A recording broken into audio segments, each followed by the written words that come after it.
کشمیر یا غزہ یا فلسطین ان کا ایشو کیوں نہیں ہے؟ ان کا ایشو عمران خان کیوں ہے؟ 28 لاکھ اوورسیز پاکستانی 90 لاکھ میں سے وہ 1973 کے آئین کے دشمن ہیں، اس لابی سے تعلق رکھتے ہیں۔ 28 لاکھ جو پری پلانڈ برطانیہ میں موجود اپنے مرکز کی ہدایت کے اوپر چلتے ہیں، اور 28 لاکھ کے دیکھا دیکھی جو باقی آپ کا جو ہے نا 60-70 لاکھ جو ہے نا 61 لاکھ جو ہے نا بچتا ہے، وہ ان کے دیکھا دیکھی جناب یورپ، امریکہ، کینیڈا، برطانیہ، آسٹریلیا، یہاں پہ جناب چلنا شروع ہو جاتا ہے، نقد کوکے پہ ناچنا شروع ہو جاتا ہے۔ جس طرح قیدی نمبر 420 کے لیے سٹرگل ہوئی، کیا ایسی سٹرگل جب فرانس نے نبی پاک صلی اللہ علیہ وآلہ وسلم کے خاکے بنائے، جب ڈنمارک کے اندر جناب نبی پاک صلی اللہ علیہ وآلہ وسلم کی ذات اقدس کے اوپر حملے ہوئے، جب بیلجیم کے اندر ہوئے، تو یہ جو اوورسیز پاکستانی تھا وہاں پہ یہ کیوں نہیں یہ کردار ادا کر رہا تھا؟ کیونکہ وہ 28 لاکھ جو سارے کے سارے ایکٹیوسٹ ہیں، جو باقاعدہ پری پلانڈ پاکستان کو توڑنے کے ایجنڈے پہ ہے کہ پاکستان ٹوٹے گا تو 73 کا آئین ٹوٹے گا۔ اور اس میں فیاض بھائی ایک میں آپ کو بتاؤں، یہ جو 4-5 اکاؤنٹ ہیں جو بے نامی قسم کے، کوئی ناروے سے آپریٹ ہو رہا ہے، کوئی ادھر سے ہو رہا ہے، ان سے حالیہ کچھ عرصے میں ہمیں گستاخانہ مواد بھی نظر آیا، تو یہ تو آپ کی بات بالکل کلیئر کٹ نظر آ رہا ہے۔ میں کبھی بھی ہوائی بات نہیں کروں گا، کیونکہ میں غلیظ اعظم عمران ریاض نہیں ہوں، میں فیاض الحسن چوہان ہوں۔ میں اتھینٹک بات کروں گا، پورے اعتماد کے ساتھ کروں گا، ڈنکے کی چوٹ پہ کروں گا، ہاں کے پکارے کروں گا، دن کی روشنی میں کروں گا، چاند کی روشنائی میں کروں گا، اور اوتھ کروں گا، ٹھیک ہے نا۔ میں نے جو ابھی بات آپ کو کہی نا، 28 لاکھ 1973 کے آئین کے دشمن، قبیلہ، کمیونٹی، گروہ، اس سے تعلق ہے، وہ اس ایجنڈے پہ ہے کمیونٹی کے ساتھ مل کے کہ پاکستان کو نعوذ باللہ معاذ اللہ توڑنا ہے۔ تو ان کے دیکھا دیکھی باقی بھی، اب جتنا انہوں نے اپنے پاؤں کے گھنگرو توڑے اوورسیز پاکستانیوں نے اس چلے ہوئے کارتوس 2 نمبر شخص کے لیے، اتنا آپ نے فرانسیسی اسٹیبلشمنٹ کے خلاف، بیلجیم اسٹیبلشمنٹ کے خلاف، ڈنمارک کی اسٹیبلشمنٹ کے خلاف، کیا آپ نے وہ رول پلے کیا؟ اور پھر جو آپ نے سوال پوچھا، اتنا انہوں نے کشمیر کے لیے کیا؟ نہیں، کچھ بھی نہیں بھائی، وہ سارے کے سارے انہیں پتہ ہے کہ وہ ان کا وہ ایجنڈا نہیں ہے۔ تو اس طرح بھائی جان پاکستان کے حوالے سے یہ ایک نیگیٹو کردار اور نیگیٹو رول یہ انہوں نے ادا اوورسیز پاکستانی یہ کر رہے ہیں۔ یہ کو پاکستانی تو پھر میرے خیال سے کہنا ہی نہیں چاہیے، یہ بس اوورسیز ہی ہیں، ہاں، گمنامی۔ اچھا فیاض بھائی، اب ایک اور چیز آ جاتی ہے، کینیڈا سے، یو کے سے، یو ایس اے صحافیوں کو جی ڈیتھ تھریٹس آ رہے ہیں، ہم جی ان کو ختم کریں گے اور یہ کریں گے۔ وہ ہمارے بڑے اچھے دوست ہیں حسن یوب صاحب، وہ ادھر ہی آزاد پہ ہی شو کرتے ہیں، ان کو ایک خاتون جو سی ہے کینیڈا سے دھمکیاں دے رہی ہے، آپ لوگ یہ کریں، آپ لوگ یہ کریں۔ تو پہلے یہ فوج پہ حملے کروا رہے تھے ان سے، اب ان حرکتوں کے اوپر آ گئے۔ وہ کہتے ہیں بارکنگ ڈاگ سیلڈم بائٹ، جو کتے بھونکتے ہیں وہ کتے کاٹتے نہیں ہیں۔ کاٹنے والا کتا کوئی اور ہوتا ہے، بھونکنے والا کتا کوئی اور ہوتا ہے، اور کتوں کی جو نسل ہے نا اس میں بھونکنے والے زیادہ ہوتے ہیں، کاٹنے والے کم ہوتے ہیں۔ جو کاٹنے والے ہوتے ہیں نا وہ آرام سے سر نیچے دے کے اپنی من موجی دنیا کے اندر بنداس اور بن باس وہ ہوتے ہیں، تو جب کاٹنے کا وقت آتا ہے تو پھر بندیاں نسر نہیں دیتے، کھنڑ نہیں دیتے۔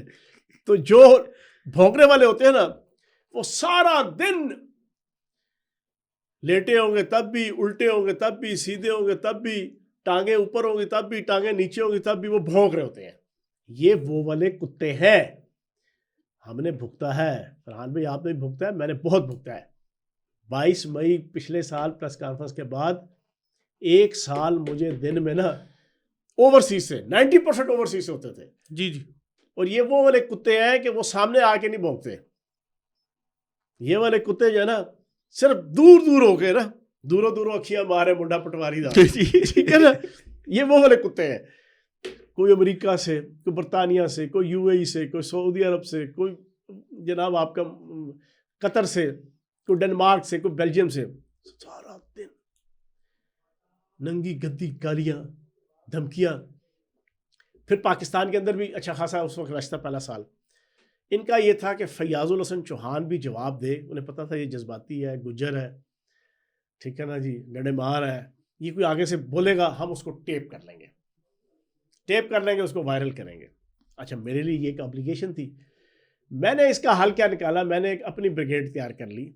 میرے ایک عزیز رشتہ دار جو تھے, ٹھیک ہے نا جی, میں نے وہ 10-15 بندوں کی, جو کوئی ایسا کتا متھے لگتا تھا نا, اس کا نمبر میں دیتا تھا. جب تک وہ کتا کانوں کو ہاتھ لگا کے جو ہے نا معافی نہیں مانگتا تھا نا, 2 ہفتے اس کو صبح سے لے کے رات تک اس کو یاد کرایا جاتا تھا. ہاں تو وہی کتا ہے جس فون کیتا سی فیاض الحسن چوہان, تب سیدھا ہو گیا, ٹھیک ہے نا. بتانے کا مقصد یہ, اور پھر میں نے 3 بھگتے فزیکلی.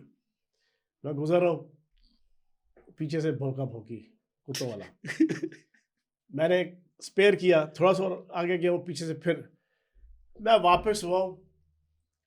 خدا کی قسم کان پکڑا کے لتر اور چھتر مارے, جوان مسٹنڈے. پھر معافی مانگنا شروع ہوئے. اور سر یہ پارکنگ ڈاگ سیلڈم بائٹ.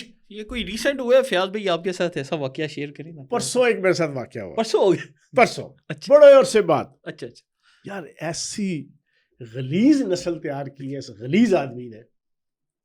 مجھے بڑے افسوس سے یہ فکر کہنے پڑتے ہیں. یار ہم نے دیکھا ہے ملک رول دیا, عدالتیں رول دی, فوج رول دی, ایجنسیاں رول دی, ادارے رول دیے, مخالفین رول دیے, ایتھکس رول دی, ویلیوز رول دی, ثقافت رول دی, موریلٹی رول دی انہوں نے. اس قیدی نمبر 420 اور اس کے جناب فالورز نے. پرسوں میں اپنے ڈیرے پہ جا رہا اسلام آباد کے مضافات میں, میں پیدل پہاڑی کے اوپر چڑھ رہا, سائڈ پہ قبرستان ہے. میری ایک عادت ہے, میں گاڑی نیچے اتر جاتا ہوں, آدھا کلومیٹر میں پوری سلوب ہے جانا, اس طرح میں اس پہ واک کرتا ہوں کہ چلو یار شوگر کے پوائنٹ آف ویو سے بھی اور باقی بھی کولیسٹرول اور یہ وہ. میں جا رہا ہوں اوپر, سائڈ پہ قبرستان ہے. ایک 30-35 سال کا لڑکا جو ہے نا, انتہائی 3rd کلاس, وہ قبر کے اوپر کھڑا ہے آخری والی. اب میں اس کے سامنے سے گزر رہا ہوں نا, اس نے عمران خان زندہ آباد. اب وہ گاڑی میری پیچھے تھی, میں اکیلا تھا, میرا گارڈ میرا ڈرائیور وہ پیچھے آ رہے تھے گاڑی میں.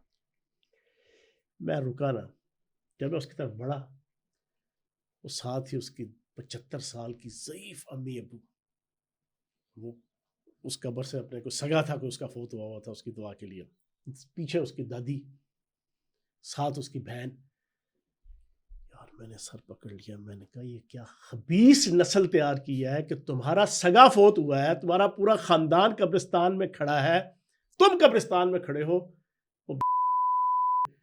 وہ کو لحاظ کر, تو ادھر پنگا بازی کر رہا ہے, اریٹیشن کر رہا ہے. میری اعلیٰ ظرفی دیکھیں,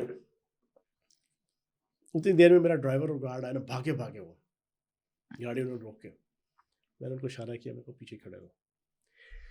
میں نے اس کے ماں باپ کو کہا, میں نے کہا یہ وہ تمہارا بیٹا ہے جس کو پاکستان کے ایک شخص نے یہ تربیت کی ہے کہ تم اپنے سگے کسی بیٹے کی یا بھائی کی یا پتہ نہیں کس کی جناب قبر پہ تازہ کو کل یا پرسوں کی فوتی ہے, تم دعا کے لیے آئے ہو, اور تمہارا بیٹا قبرستان پہ کھڑا یہ پنگے کر رہا ہے.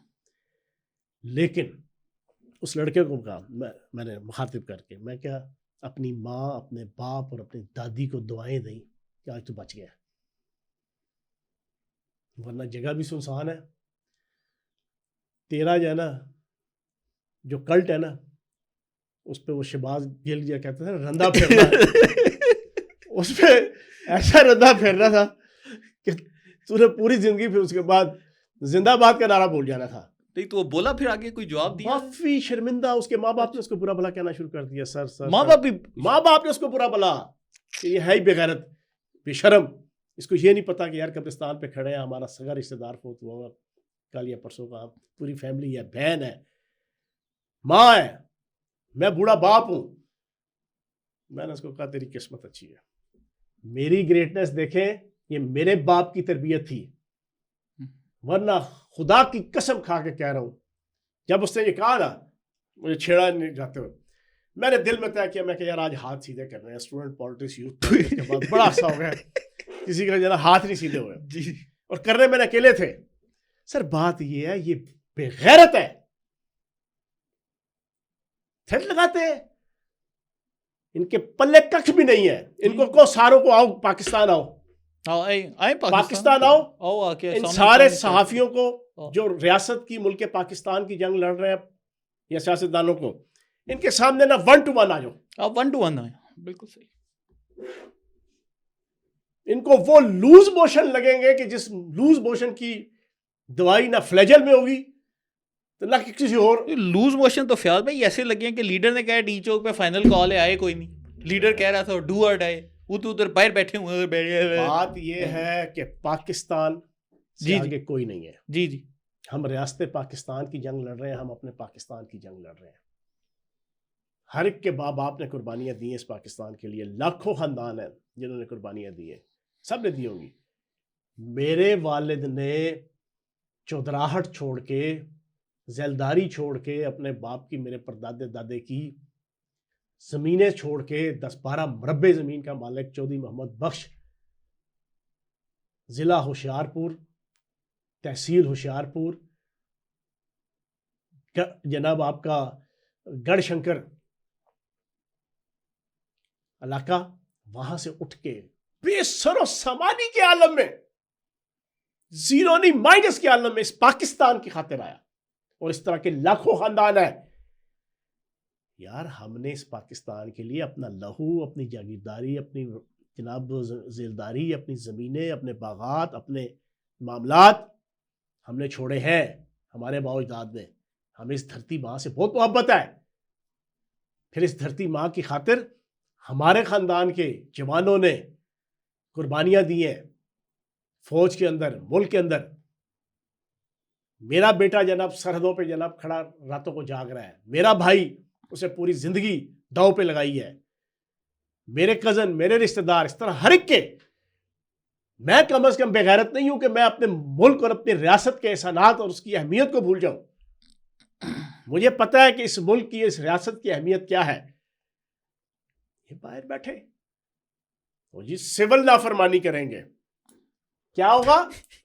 ہم جناب ریمیٹنس نہیں بھیجیں گے. تمہاری ایسی کی تیسی ریمیٹنس تو اپنے باپ کو بھیجتے ہو کہ ریاست کو بھیجتے ہو؟ نہیں فیاض بھائی، یہ جو ریمیٹنس والا ڈرامہ ہے، میں آڈینس کے لیے بھی کلیئر کر دوں، یہ انہوں نے 2.5 سال پہلے شروع کیا تھا، اور اس وقت جو شہباز شریف دور میں ریمیٹنسز آ رہی ہیں وہ عمران خان دور سے زیادہ آ رہی ہیں. جی جی، تو یہ ریمیٹنس والا تو انہیں 2.5 سال پہلے کر چکے ہوئے ہیں، ٹرائی کر چکے ہیں. Sir ji remittance State Bank of Pakistan کو بھیجتے ہیں. نہیں اپنے گھر والوں کو بھیجتے ہیں. نیشنل بینک جو پاکستانی ہے اس کا ایک اکاؤنٹ ہے حکومت پاکستان کا. جی جی، وزیر اعظم شہباز شریف کا، جی جی، اس کی ذات کا، اس کے بچے سلمان شہباز کا، اس کے بچے حمزہ شہباز کا، جی جی، اس میں جاتے ہیں. نہیں. اور بھائی تم نے اپنی چھوٹی امی کی جناب کاروائی پوری کرنی ہے، اپنے بڑی امی کی دوائی پوری کرنی ہے، اپنے بچے کی جناب پیمپر اور جناب تعلیم پوری کرنی ہے، اپنے بوڑھے باپ کے لیے جناب میڈیکیشن وہ پوری کرنی ہے، اور تم اس کے لیے پیسے بھیجتے ہو. جناب ہم پیسے دینا بند کر دیں گے. کرو نا بند، کرو بند. جناب چھوٹی امی نے جناب نانا تمہارے پٹاخے نکالے، جی جی، تمہاری بڈی نے سارے پیج پرزے سیدھے کر دینے. تو یہ ڈرامے بازیاں کہیں اور کریں.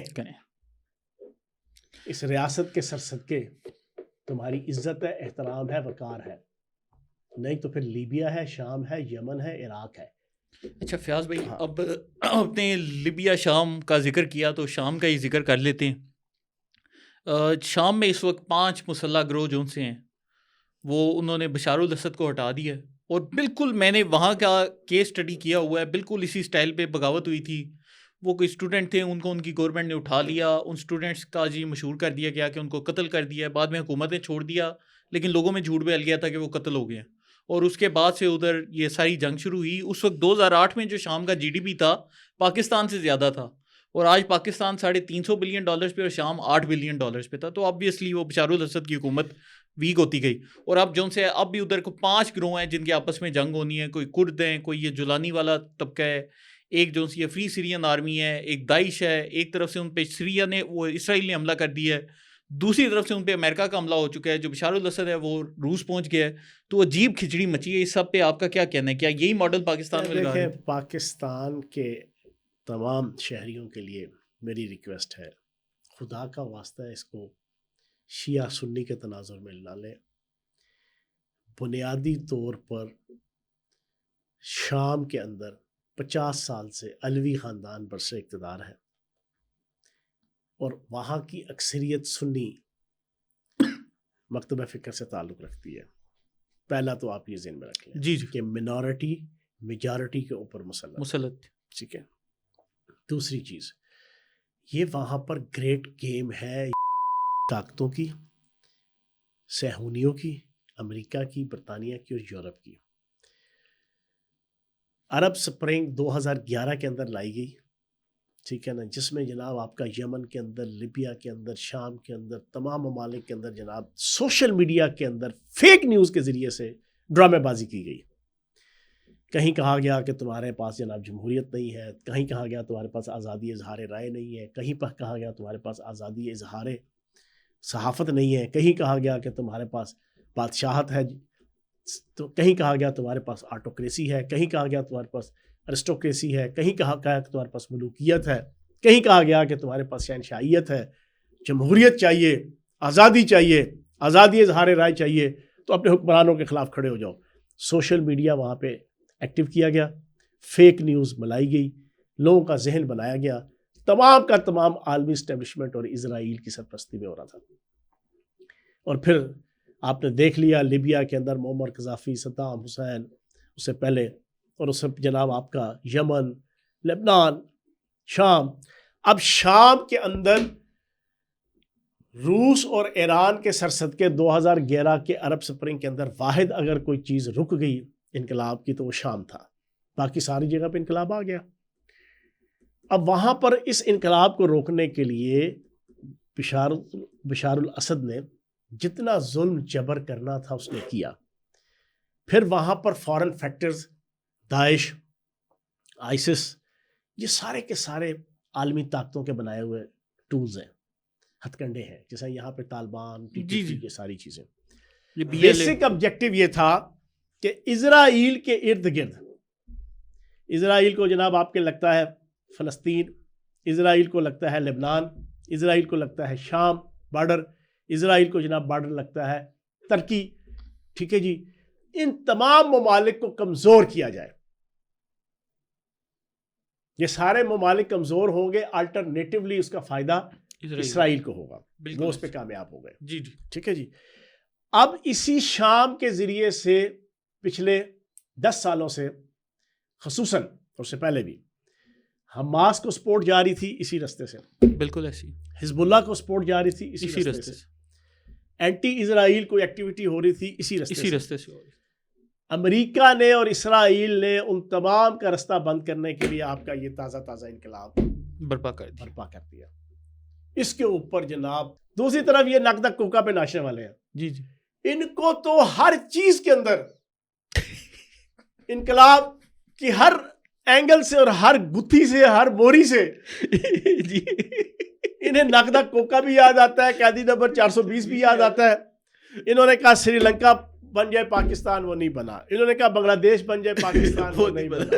انہوں نے کہا فلاں بن جائے, اب یہ کہتے ہیں شام بن جائے, مثالیں دیتے ہیں. بیچ میں ترکی اور ساؤتھ کوریا بھی بنانے کی کوشش کی. پاگل کے پتر جو ہے نا, او بھائی وہاں 54 سال سے ایک خاندان ہے, جی جی, اقلیت کمیونٹی کو ریپرزینٹ کرنے والا, پھر اس کا ظلم جبر, پھر وہاں پر عالمی طاقتیں, ان کی پراکسی وار ہے, ایران کی اور رشیا کی, ادھر سے جناب امریکہ کی اور اسرائیل کی اور برطانیہ کی.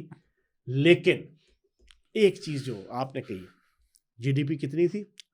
288, اور پاکستان کی پہنچ گئی صرف 8 کے اوپر. سر یہی ایجنڈا پاکستان کے اندر آج سے 3 سال پہلے ہم بار بار ڈسکس کر چکے. اب تو پاکستان کے اندر نیوٹرل ذہن کے ہر بندے کو سمجھ آ گیا کہ قیدی نمبر 420 کی 420 کیا ہے. یہ شام بنانا چاہتے ہیں. میں خراج تحسین پیش کروں گا پاکستان کی شیعہ اور اہل سنت لیڈرشپ کو کہ جو اس بہکاوے میں نہیں آئے, ورنہ ٹل کا زور لگا دیا ہے عالمی اسٹیبلشمنٹ نے, انڈین را نے, اسرائیلی موساد نے اور عالمی خفیہ ایجنسیز نے, کہ پاکستان کے اندر بھی یہی والا. میں خراج تحسین پیش کروں گا پاکستان کے اندر ہر فرقے کے جینون ریئل لیڈرشپ کو. اکا دکا ہے جو ایکسٹریمزم کے اوپر مبنی جناب اس دھارے میں بہ جاتے ہیں, اس بہاؤ میں بہ جاتے ہیں, لیکن جو سمجھدار ہے انہیں پتہ ہے کہ نہیں, طاقتوں کا واحد اسلامی ایٹمی پاور کے حوالے سے وہی ایجنڈا ہے جو عرب سپرنگ کے اندر انہوں نے سوشل میڈیا کو استعمال کر کے وہاں پہ مار دھاڑ کی, اور آج وہ سارے کے سارے ملک کھنڈر بنے ہوئے ہیں, تباہ حال ہے, قتل و غارت گری, خون ریزی, کوئی معیشت نہیں, کوئی معاشرت نہیں, کوئی ثقافت نہیں, کوئی تمدن نہیں, کوئی رواداری نہیں, کوئی احترام نہیں. بچے رل گئے, مائیں رل گئیں, عورتیں بیوہ ہو گئی, 6 لاکھ لوگ فوت ہو گئے. ٹھیک ہے نا جی. تو انشاءاللہ پاکستان کے اندر ان ساری چیزوں کی رستے کی رکاوٹ ہے پاک فوج. پاکستان کی مڈل کلاس کمیونٹی کی فوج, پاکستان کی پور کلاس کمیونٹی کی فوج, پاکستان کی lower middle class, middle class, upper middle class, جو 98% طبقے سے تعلق رکھتی ہے, اس طبقے کی فوج ہے. کسی کے خاندان کی نہیں ہے, کسی کے باپ کی نہیں ہے, کسی وڈیرے کے باپ کی نہیں ہے, کسی جاگیردار کے باپ کی نہیں ہے, کسی زرداری کے باپ کی نہیں ہے, کسی نواز شریف کے باپ کی نہیں ہے, کسی مولانا فضل الرحمان کے باپ کی نہیں ہے, کسی خاندان کے باپ کی نہیں ہے, کسی سیاسی خاندان کی جناب وہ نہیں ہے. وہ ایک 98% سے ابو پاکستان کے محب وطن مڈل کلاس اس کی نمائندہ ہے. میرٹ کے اوپر لوگ جاتے ہیں, میرٹ پہ جناب لیفٹیننٹ بنتے ہیں, اور جو بنتا ہے اس نے اگر بریگیڈیئر بننا ہے, اس نے کرنل بننا ہے, اس نے جنرل بننا ہے, اس نے بارڈر پہ راتوں کو جاگنا ہے, اس نے بھوکا ننگا ہو کے ملک کی ریاست کی, پاکستان کی 25 کروڑ عوام کی خدمت کے لیے اپنا تن من دھن لگانا ہے تو وہ ادھر تک پہنچے گا. کوئی کرنل, کوئی بریگیڈیئر نہیں ملے گا کہ جو سفارش کر کے لیفٹینی سے جناب بغیر بارڈروں پر ڈیوٹی دیے, بغیر خطرات سے کھیلے, بغیر اپنی جان کو داؤ پہ لگا کے وہ کرنل بن جائے, وہ بریگیڈیئر بن جائے. ہر بندے نے اس پروسیس سے گزرنا ہے. پھر یہاں پر جمہوریت ہے, پھر یہاں پر اقتدار کی پرامن منتقلی ہے, پھر یہاں پر ہر 3 4 5 سال بعد ایک نئی رجیم ہے. یہ شام نہیں ہے, یہ لیبیا نہیں ہے, حکومت بھی ہے, خیبر پختونخوا میں حکومت بھی کر رہے ہیں. اس وجہ سے ان عقل کے اندھوں کو, اس سمجھ کے لولوں کو, اور اس دانش کے لنگڑوں کو جی احساس ہی نہیں ہے کہ پاکستان میں اور ان میں زمین آسمان. اچھا فیاض بھائی, آخری سوال, بس ہمارا ٹائم بھی اب ختم ہونے والا ہے. تو ایک ہمارے صافی تو نہیں کہنا چاہیے, وہ جی بڑھ کے مارتے تھے یوٹیوب پہ پاک فوج کو, اور جرنیلوں کو دھمکیاں لگاتے تھے, اور کروڑوں روپے کماتے تھے. اور ابھی انہوں نے گنڈا پور سے بات کی, اور آپ کو پتہ ہی ہے گنڈا پور نے ان کی والدہ اور بہن کے متعلق کیا کیا باتیں کی ہیں, ہمیں کچھ بولنے کی ضرورت نہیں ہے, اور ابھی تک خاموش بیٹھے ہوئے ہیں. تو آپ کا کیا خیال ہے, ان کی جانب سے کوئی پھر جواب آئے گا, یا آپ کو جواب آتا ابھی تک نظر نہیں آ رہا؟ ہم تو ہفتے سے ویٹ کر رہے ہیں. آپ کیوں اس غلیظ اعظم کے حوالے سے مجھے ہر دفعہ سوال پوچھتے ہیں؟ ٹاپک چینج کرتے ہیں, انور مقصود پہ چل جاتے ہیں. آپ کیوں اس غلیظ اعظم کے حوالے سے میں ایک صرف پریڈکٹ کر دوں. جی میری انفارمیشن یہ ہے کہ وہ ایک مخصوص شوق کے حامل فرد ہے.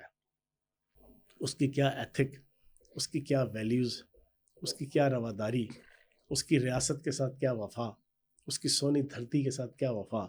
وہ ڈالر کا پجاری ہے, وہ پیسے کا پجاری ہے, وہ بیچارہ انتہائی لو پروفائل سے انتہائی اپ پروفائل پہ آیا ہے. وہ گاڑیاں دکھائے گا, وہ ٹور دکھائے گا, وہ آپ کو جناب اپنا رہن سہن دکھائے گا, وہ آپ کے فارم ہاؤس دکھائے گا, وہ آپ کو چمکتی دمکتی اپنی جناب وے آف لیونگ دکھائے گا, جھیلیں دکھائے گا, وہ جھیلیں دکھائے گا. جی وہ حرام کا پیسہ, ڈالر کا پیسہ, دھرتی ماں کی عزت بیچ کے کمایا ہوئے پیسے کو لوگوں کو دکھائے گا, کیونکہ چھوٹا انسان, تھرڈ کلاس انسان, غلیظ اعظم, اس سے یہی آپ توقع رکھیں گے. اچھا فیاض بھائی, انور مقصود آخری ٹاپک, کل ان کے اغوا کی پی ٹی آئی والے خبریں چلاتے رہے, وہ بھی پتہ چلا وہ بھی ساری جعلی نکل آئیں. یار اس بدکماش بڈھے نبی پاک صلی اللہ علیہ وآلہ وسلم کا قول اقدس ہے کہ داڑھی والے, سفید داڑھی والے کے حیا کرو. خیر اس نے داڑھی تو کوئی نہیں رکھی ہوئی، پر 80 سال کا یہ بوڑھا ہے. عزت انسان خود بناتا ہے اور عزت رولتا بھی خود ہے. اس کے جھوٹ کا اندازہ لگائیں. میں آپ کو ایک کلپ سناتا ہوں پوری پاکستانی قوم کو، پھر میں آپ کو اس کا تجزیہ بتاؤں گا. یہ کلپ یہ ہے، یہ قصہ گو ہے، مراسی ہے، جگت باز ہے، کراچی کا جگت باز ہے. وہاں پہ اس کو مزاح نگار کہتے ہیں. ساڑھے پنجابی جو مراسی کہتے ہیں تو جگت باز کہتے ہیں جی. اور قصہ گو. قصہ گوئی کے حوالے سے اگر میں آپ کو شریعت کی، فقہ کی، صحابہ اکرام کی اور نبی پاک صلی اللہ علیہ وآلہ وسلم کی اقوال سناؤں تو آپ کانوں کو ہاتھ لگائیں گے کہ قصہ گو کی حیثیت کیا ہے شرعی طور پہ. یہ قصہ گو ہے، جھوٹا، سچا، مراسی، جنا جگت باز. لیکن یار ہر چیز کی حد ہوتی ہے. Excess of everything is bad. انت خدا دا ویر. انی نہ ڈالو نہ، اچھائی میں بھی ایک حساب سے اور برائی میں تو خصوصاً. لیکن اس نے تو انی ڈال دی. اب دیکھیں یہ صرف تالیاں بجوانے کے لیے اور واہ واہ کروانے کے لیے بیٹھا ہوا ہے محفل میں. اس طرح کی محفل پاکستان میں ویلے ہیں. عالمی طاقتوں کی سرپرستی میں جناب بہت سی آرگنائزیشنز ہیں، اینٹی ریاست، اینٹی عدالت، اینٹی فوج، اینٹی ISI، اپنی جناب ویوز دینے کے لیے سرخ انقلاب کی چھتری تلے یہ ہوتی رہتی ہے. میں وزیر ثقافت رہا ہوں، مجھے پتہ ہے. وہاں پر یہ نا اپنی جناب وہ لینے کے لیے واہ واہ. اس نے قصہ سنایا. قصہ کیا ہے جی سنیں. اس نے کہا جی فوج کو ملائن کرنے کے لیے اس نے ایک جھوٹا قصہ کیا بنایا کہ جناب 92 کے اندر عمران خان ورلڈ کپ جیت کے آیا، ضیاء الحق کی حکومت تھی. میں نے اس کے بیٹے اعجاز الحق کے ذریعے سے اس سے ٹائم لیا. میں وہاں گیا، میں نے وہاں پر ٹائم زیادہ لے لیا. اس نے فرانس کے صدر کو ملنا تھا تو ضیاء الحق نے مجھے گلہ کیا کہ یار تم نے 5 گھنٹے لے لیے. تمہیں میں نے بتایا تھا کہ میں نے فرانس کے صدر کو ملنا ہے. تو میں نے آگے سے جواب دیا آپ کو میرے 5 گھنٹے چکتے ہیں. آپ 11 سال 9 مہینے کے لیے آئے تھے اور 11 سال آپ اقتدار میں ہیں. تالیاں، سینہ تن گیا. پھر جناب میری اس جرأت کے اوپر ایک بریگیڈیئر نے میرا گلا پکڑ لیا. اچھا یہ والا جو کلپ ہے بڑا وائرل ہوا ہے. پوری پاکستانی قوم سن لے. اس جھوٹے شخص کا صرف اتنا ہی ایک کلک کافی ہے. اس جھوٹے، بد لحاظ، بد دماغ، مسخرے، جگت باز بڈھے کی 88 کے اندر 17 اگست کو جناب جنرل ضیاء الحق کا طیارہ کریش ہوا. 1988 کے اندر. ٹھیک ہے جی. 1992 میں پاکستان ورلڈ کپ جیتا. اس عقل کے اندھے سے پوچھے، تو کہتا ہے کہ 1992 کے اندر ورلڈ کپ جیتا عمران خان نے. میں نے جناب ضیاء الحق کے دور تھا، میں نے اس کے بیٹے اعجاز الحق سے ٹائم لیا. 88 میں وہ بیچارہ شہید ہو گیا، شاہ فیصل مسجد کے جناب احاطے میں دفن ہے. 92 میں ورلڈ کپ جیتا ہے. 92 کا تو قصہ بیان کر رہا ہے اور جھوٹے شخص اس کے اوپر سر دھلنے والے بھی اس کے اوپر اپریسیشن، اور پھر نیچے بیٹھے لوگ تالیاں. یار سارے کے سارے تم عقل سے پیدل ہو. 88 میں وہ بیچارہ مر گیا ضیاء الحق، 92 میں یہ ورلڈ کپ جیت رہا ہے اور قبر سے نکل کے جناب وہ بتائے گا آرمی ہاؤس میں جناب ضیاء الحق آیا تھا. یہ ہے وہ قصہ گو. یہ جھوٹا انسان، اس نے انسلٹ کی ہے. اب اس نے معافی مانگ لی ہے بظاہر، لیکن دودھ میں مینگنیاں ڈال کے دی ہے، معافی مانگی ہے. یار کوئی حد ہوتی ہے. میری حکومت وقت سے گزارش ہے کہ ہر کام جناب اسٹیبلشمنٹ کو فوج کے سر پہ نہ پھینکو، کچھ خود بھی کر لو. ریاست پاکستان، وفاق پاکستان، محکمہ داخلہ فوری طور پہ اس کے اوپر FIR کاٹے. شہداء کی تضحیق، پاک نیوی کے اور پاک افواج کے، اس کو گرفتار کریں بے ڈھنگے طریقے سے، متی اللہ جان کی طرح کے نہیں. اس کو جینون جتنی دفعہ لگتی ہیں فیک نیوز سے لے کے یہ والا بھی جو میں نے آپ کو کلپ سنا رہا ہوں، بریگیڈیئر نے گلا پکڑ لیا میرا، آج تک کسی میں جرت نہیں ہوئی. اور بریگیڈیئر صدیق سالک وہاں پر موجود تھے. انہوں نے کہا کہ تم نے یار یہ بدتمیزی کر دی. اور بریگیڈیئر سعید سالک بھی 1988 شہید ہو گیا جی، کریش میں شہید ہو گیا جی. مجھے یاد ہے اتنا بڑا بے غیرت ہے یار یہ بڈھا. اس کی مت ماری گئی ہے. قیدی نمبر 420 نے اپنی طرح کے ہزاروں 420 ہر شعبہ زندگی کے اندر پیدا کیے ہیں, ان میں سے ایک یہ بوڑھا بس کر دیا. تو چلے دوستو, اس کے ساتھ ہی آج کے شو کا اختتام کرتے ہیں. آپ کے جتنے بھی کمنٹس ہیں ہمارے لیے انتہائی ہے, میں اس لیے کمنٹس کرنا نہ بھولیں. فیاض بھائی آپ کمنٹس پڑھ رہے ہیں کہ نہیں پڑھ رہے؟ دیکھیں فیاض بھائی کہہ رہے ہیں میں کمنٹس پڑھ رہا ہوں, تو کمنٹس پہ اپنی رائے کا اظہار کریں اور آزاد سیاست کے چینل کو لائک, سبسکرائب اور شیئر کرتے جائیں. بہت شکریہ.